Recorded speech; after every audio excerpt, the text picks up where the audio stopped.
The 1970s were a strange crossroads. The war was winding down, gas lines were snaking around corners, and music was shifting from sunshine pop to stadium rock and disco lights. Radio was king, yet some future classics slipped right through its fingers. Songs shrugged off as misfires or buried on albums quietly waited their turn. So today we're looking back at 13 flop songs from the 70s that slowly turned into undeniable hits. Number 13, Sail on Sailor by the Beach Boys. Released in 1973, Sail on Sailor came during one of the Beach Boys' stormiest periods. Brian Wilson was withdrawing from public life, lost in creative exhaustion and doubt. The band, once the very definition of California harmony, was fighting to stay afloat in a decade that had outgrown surf and innocence. When the single first dropped, it barely registered. Yet time reveals songs that speak deeper truths, the ones that quietly wait to be found.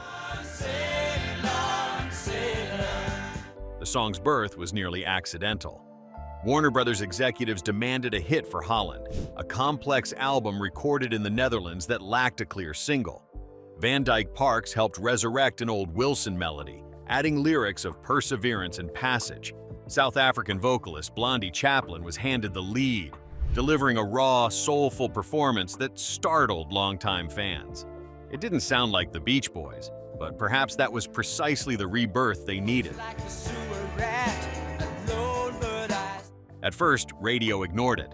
AM programmers didn't know what to make of a gospel rock hymn about survival from a band best known for songs about cars and girls. Yet on stage, it became something else entirely. Chaplin's voice soared, Carl Wilson's harmonies anchored the chorus, and the crowd felt the ache and redemption beneath the melody.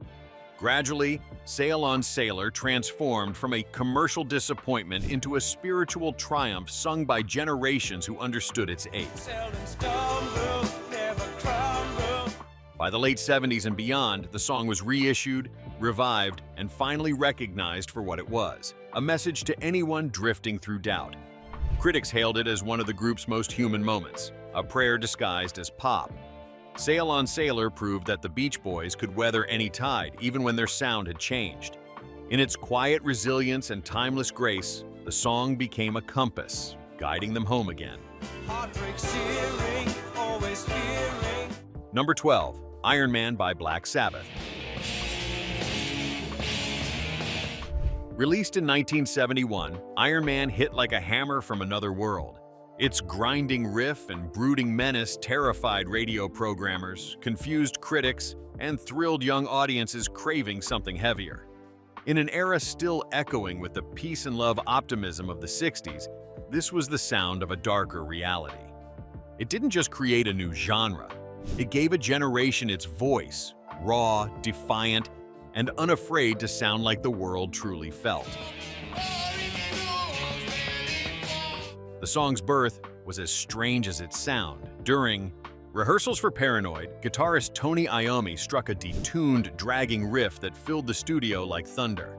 Ozzy Osbourne quipped that it sounded like a big Iron Man walking, and that offhand comment stuck. Geezer Butler, ever the storyteller, turned it into a chilling fable, a man transformed into metal, ignored by the world he tried to save. Betrayed and hardened, he becomes the very monster he feared. Upon release, radio stations didn't know what to do with it. It was long, heavy, and menacing in a decade still dominated by sunshine pop and silky ballads. Critics dismissed it as crude noise, but for young listeners in Britain and America, it was catharsis. The Vietnam War raged on, industry was collapsing, and optimism had worn thin. Iron Man gave that disillusionment a sound, slow, relentless, and unbreakable. It was metal forged from human frustration and strength. By the decade's end, the world had caught up. The song's riff became one of rock's most iconic, echoed in garages, arenas, and films for generations. What began as an outsider's anthem became the blueprint for an entire genre. Every power chord, every headbang, every defiant roar carried its DNA. Half a century later, Iron Man still looms tall, a monument of sound, strength, and survival, standing unshaken against time's rust and ruin. Number 11. Moondance by Van Morrison. When Van Morrison released Moondance in 1970, it slipped quietly past radio's notice. Amid rock's louder trends, its jazz swing and gentle romance felt out of step. But beneath the smooth rhythm and smoky allure was something timeless, a song that captured warmth, mystery, and the magic of a moment. Slowly, through word of mouth and late-night airplay, it found its home, becoming one of the most enduring love songs ever written. One more Moondance with you, my love. The story behind Moondance is one of deliberate craftsmanship. Morrison had moved away from the abstract mysticism of Astral Weeks, seeking something more grounded, something you could tap your foot to. Recorded in New York, the song mixed jazz chords with folk phrasing, blending elegance and earthiness in a way that few pop records dared. Van played the sax solo himself, giving it that unmistakable smoky after-hours charm that made it feel like romance set to rhythm. No, not the time, just right down straight. At first, Warner Brothers didn't see a single. They released the album but held the title track back, convinced it was too smooth, too subtle for radio. Yet fans knew better. FM stations began spinning it late at night, where its whispery groove fit perfectly between Candlelight and Confession. Listeners connected to its cinematic mood, the feeling of being suspended in a timeless dance, where everything slows and the world feels briefly in tune again. By the mid-70s, Moondance had become a staple of Morrison's live shows and one of his most beloved works. It wasn't a love song in the traditional sense, it was an atmosphere, a feeling that lived between jazz and pop, dusk and dawn. Today, it remains a standard, covered by countless artists yet never truly replicated. Moondance is not just a song, it's a memory captured in melody, an eternal evening you can step into again and again. Number 10, Beginnings by Chicago. In 1969, Chicago released Beginnings, an expansive blend of rock, brass, and sunshine optimism. It was bold, melodic, and free-spirited, but radio wasn't ready. The song failed to make an impression on first release, vanishing into the noise of the era. Yet 2 years later, when reissued, it finally soared. Its joyful energy and celebratory groove captured the essence of new love and possibility, transforming it into one of Chicago's most beloved, enduring anthems of hope. Beginnings was written by Robert Lamb, Chicago's keyboardist and one of their chief songwriters. It captured the idealism of the late 60s, romance, freedom, and an almost spiritual optimism for what lay ahead. The song's Latin-inspired percussion and full horn section were unconventional for a rock band at the time. The recording itself stretched boundaries, blending jazz, pop, and rock into a sound that was entirely their own. It was music that didn't chase trends, it created one. But the timing was wrong. In the final years of the 60s, radio stations were dominated by short, guitar-driven singles, and a song over 7 minutes long, with an extended instrumental outro, was a hard sell. Still, the band stood by it. Chicago's live performances became legendary for their musicianship, and by the time the single was reissued in 1971, the world had caught up. This time, Beginnings bloomed like spring sunlight after a long winter. Its eventual success cemented Chicago's reputation as musical innovators, artists who believed that complexity could still connect emotionally. More than just a song, Beginnings became a symbol of optimism, of finding beauty in new starts and endless possibilities. Even decades later, when those opening guitar chords play, listeners feel it again, that rush of life, that sense of renewal. It's not just about starting over, it's about believing the best days still lie ahead. Number 9. Love Hurts by Nazareth. When Nazareth released Love Hurts in 1974, few expected much from it. A rough-edged band covering an Everly Brothers ballad seemed destined for obscurity. Yet the song's ragged tenderness and aching sincerity slowly broke through. Its emotional honesty crossed borders, climbing charts around the world. Over time, Love Hurts became a universal confession, 3 minutes of pure heartbreak distilled into melody. What began as a quiet cover grew into one of rock's most timeless laments of love and loss. The song's roots stretched back more than a decade, originally penned by Boudleaux Bryant and first recorded in the early 60s. But Nazareth stripped it down to raw emotion. Gone were the harmonies and sweetness. In their place, Dan McCafferty's raspy voice, soaked in bond and truth. That vocal became the song's beating heart, transforming a gentle pop tune into something elemental, primal, and heartbreakingly real. It wasn't pretty, but it was utterly human. The song found its first success overseas, particularly in Norway and the Netherlands, where its power ballad intensity struck a chord. Gradually, it crept back to the United States, where FM stations began spinning it late at night. By the time it peaked on the charts, already become a global anthem for the lovesick and lonely, a slow-burning fire that no heartbreak could extinguish. Decades later, Love Hurts remains one of rock's most covered songs, revisited by countless artists across genres. Yet none captured its raw ache quite like Nazareth. The band's version didn't just express pain, it made it beautiful.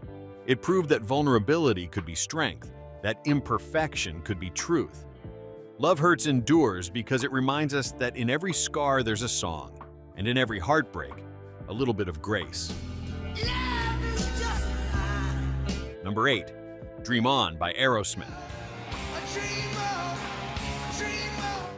When Aerosmith released Dream On in 1973, the world barely noticed. The single's haunting piano and soaring falsetto were too unconventional for radio, and the young band struggled to find footing. But live audiences knew. It was special. The song carried the ache of ambition and the persistence of youth. Years later, when reissued, it finally soared to the top of the charts, becoming the anthem of endurance that defined Aerosmith's rise to rock immortality. Steven Tyler wrote Dream On when he was still a teenager, sitting at an old upright piano in his family's living room. Its melody was born from longing, an emotional outpouring shaped by his father's classical influence and his own restless dreams. When Aerosmith recorded it, producer Adrian Barber captured its raw drama, fragile verses melting into walls of sound. It wasn't a hit yet, but it was a promise, and every word felt like a vow to never give up. When the song first flopped, it stung. Aerosmith was broke, struggling to stay on tour, and unsure if they'd even make another record. Yet, they kept playing Dream On, night after night, letting the song evolve with them. Audiences began singing along, first a few, then hundreds, then thousands. By 1976, when Columbia reissued it, that connection ignited. Suddenly, the song that had been dismissed as strange was now the heartbeat of a generation of dreamers. Decades later, Dream On still feels as immediate as ever. Tyler's climactic scream carries the same raw emotion it did 50 years ago, a cry of ambition, vulnerability, and belief. It's a song about struggle, but more than that, about perseverance, the idea that failure isn't final. For Aerosmith, it became prophecy fulfilled. For everyone who listens, it remains a reminder that the hardest dreams are often the ones worth waiting for. Number 7. Walk This Way by Aerosmith. Walk This Way strutted into 1975 with swagger and funk. Its playful groove and clever lyrics stood out, but radio programmers didn't know what to do with it. The single slipped quietly off the charts. Yet months later, after relentless touring, it was reissued. And this time, the public was ready. The song exploded, redefining Aerosmith's sound. Decades later, its rhythm still resonates, bridging generations as one of rock's most infectious, genre-blending masterpieces. The riff was born accidentally during a sound check in Honolulu. Joe Perry started jamming, his guitar snapping with a rhythmic funk groove. Steven Tyler grabbed a napkin and scribbled lyrics, inspired by the comedy of Young Frankenstein. The phrase, "walk this way," became a sly wink, a mix of street attitude and innuendo. The song fused rock power with dance floor rhythm, a daring move that mirrored the restless energy of 70s youth culture, rebellious, confident, and cool. At first, few noticed. The band's label didn't push it, and radio found it too funky for rock, too loud for pop. But Aerosmith was undeterred. Night after night, they let "Walk This Way" steal the spotlight, its swagger and groove converting skeptics one audience at a time. When reissued in 1976, the world finally caught on. This wasn't just another single. It was the soundtrack to a new kind of swagger, a call to move, live, and break rules. And then came the rebirth. In 1986, Run DMC joined forces with Aerosmith to reimagine the song, shattering barriers between rock and hip-hop. The collaboration not only resurrected Aerosmith's career, but bridged two worlds that had never met before. "Walk This Way" became immortal, its beat echoing across decades. It wasn't just a hit, it was history in motion, a reminder that rhythm, rebellion, and reinvention always find their way back to the stage.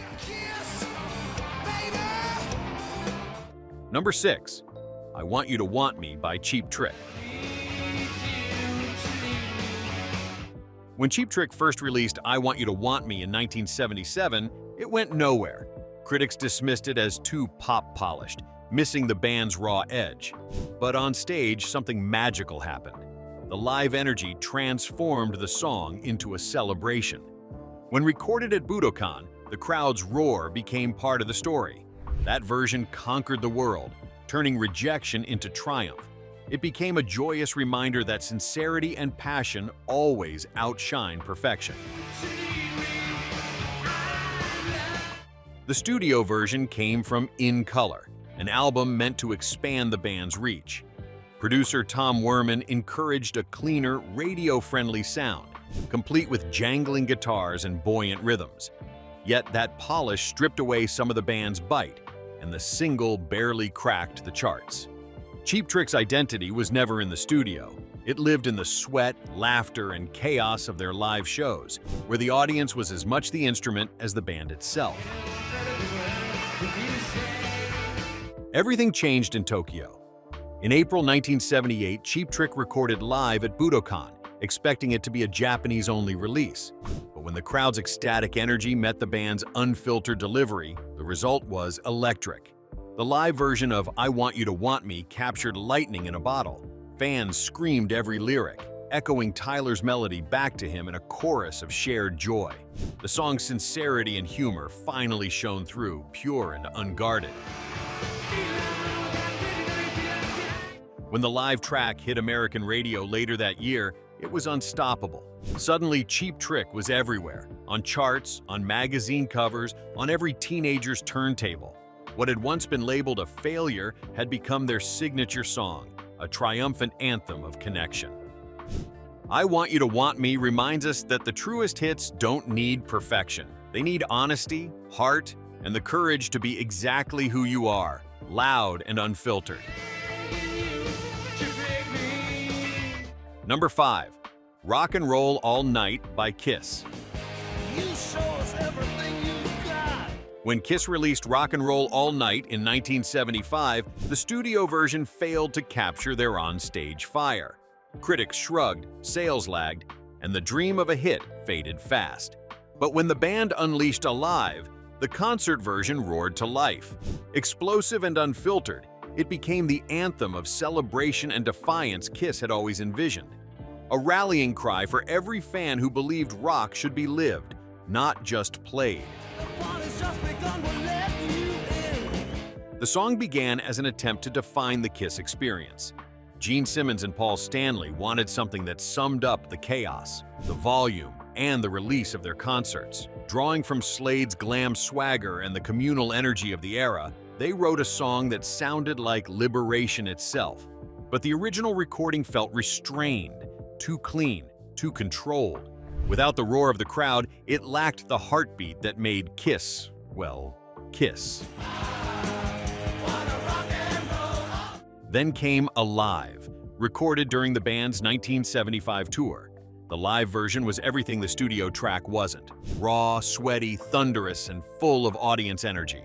You could hear lighters flick, voices scream, and guitars snarl. The crowd didn't just listen, they participated, turning a concert into communion. When that version hit the airwaves, rock radio finally understood. This wasn't a song about music, it was about freedom, youth, and the unstoppable power of noise. Rock and Roll All Night became the band's defining statement, closing nearly every show since. It captured what Kiss stood for: joy, rebellion, and escape. To this day, its chorus remains a call to arms for anyone chasing that feeling of wild abandon.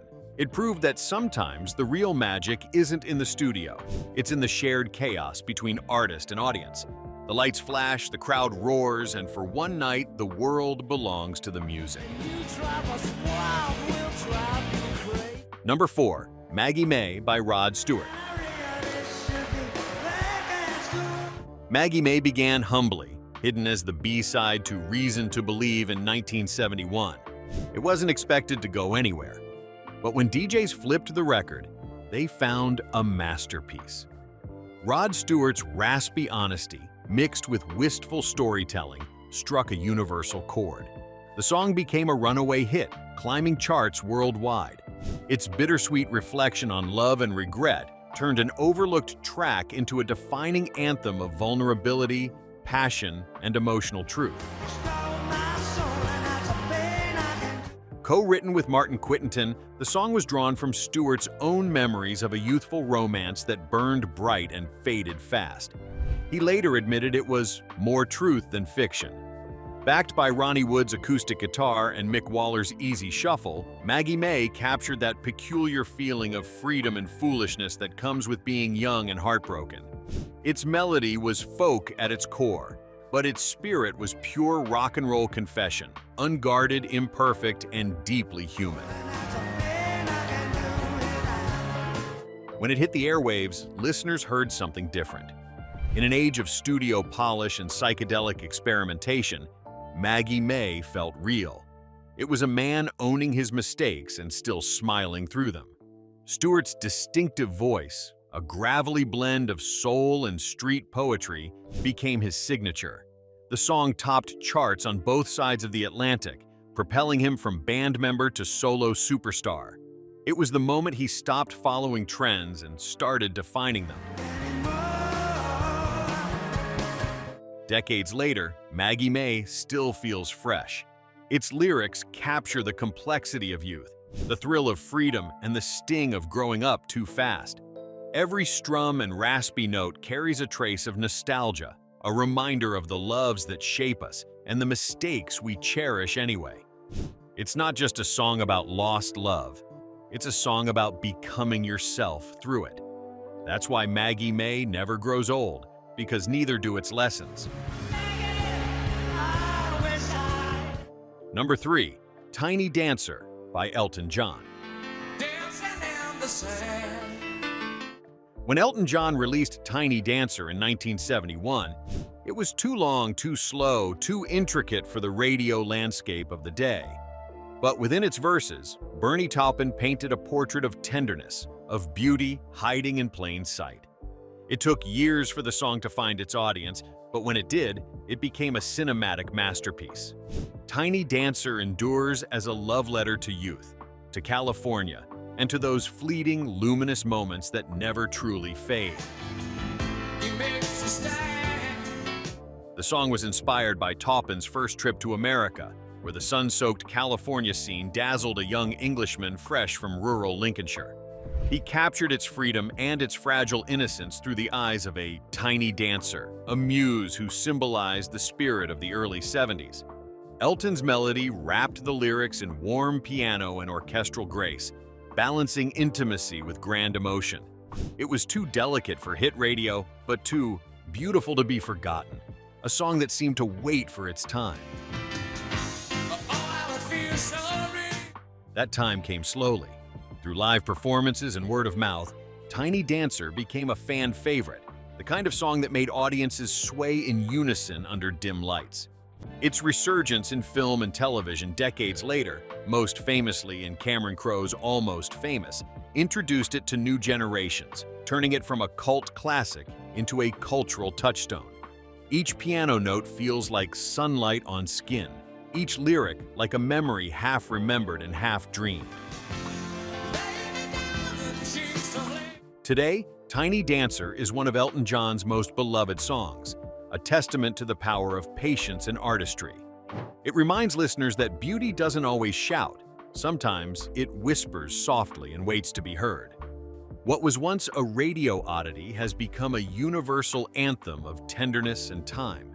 Like the California sun that inspired it, Tiny Dancer continues to shine, gentle, golden, and forever warm to the touch. Number 2. Maybe I'm Amazed by Paul McCartney.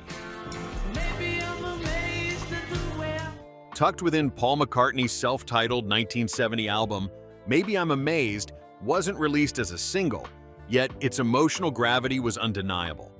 Written for his wife Linda during the Beatles' collapse, it was both confession and comfort, a declaration of love amid uncertainty. Fans discovered it quietly, spreading its legend by word of mouth.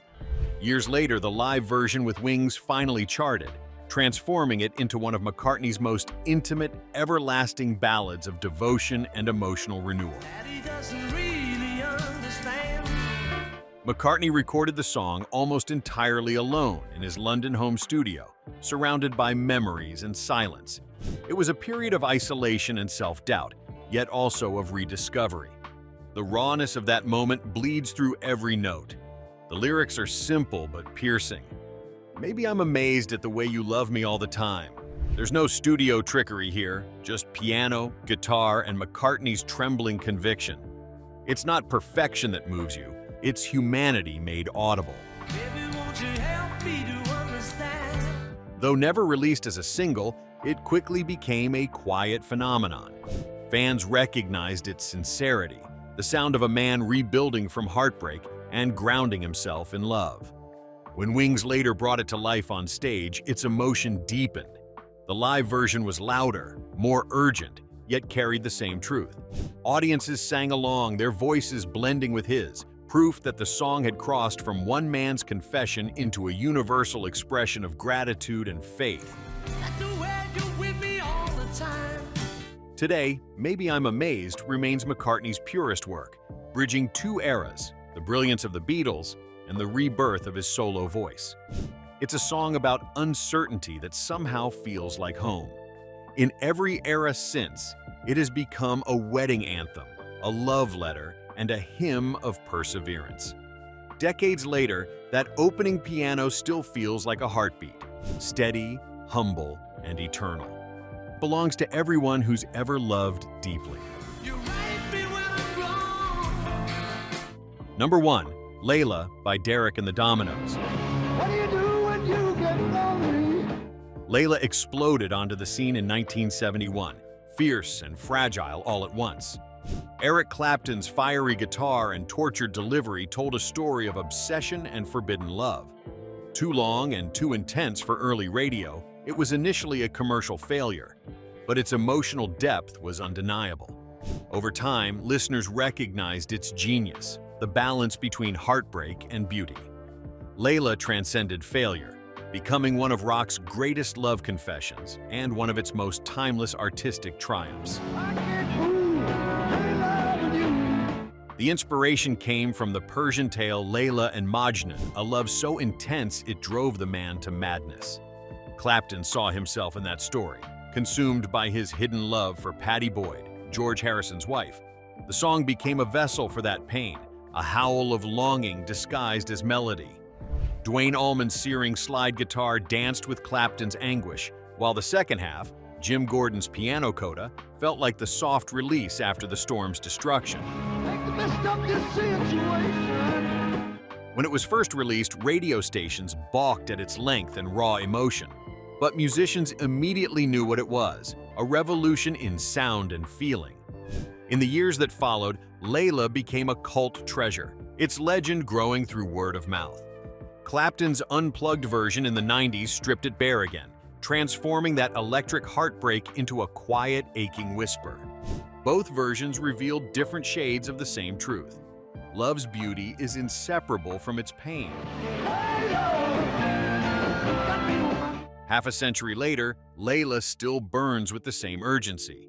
Its duality, the fire and the calm, captures the eternal tension between desire and peace. Every generation rediscovers it and finds themselves in it. The longing, the vulnerability, the surrender. It's more than a rock classic. It's a mirror for the human heart. Layla reminds us that even the deepest wounds can become art, and that through that pain, we learn how to love and how to let go. Some songs arrive before their time. They stumble, they fall, and for a while they vanish, until the world catches up. These 13 tracks remind us that success isn't always immediate, and greatness rarely follows the rules. From quiet B-sides to rejected singles, each one found a second life because listeners refused to forget them. They lived on in record players, in car radios, in memory, and eventually they came home. That's the beauty of music. It waits, it grows with us, changes with us, and reminds us who we were. Every note, every lyric carries the echo of someone's persistence, someone's hope. If you enjoyed this journey through the sounds of the 70s, make sure to like this video and subscribe for more musical memories. Which of these songs still moves you today? Tell us in the comments and keep the music playing.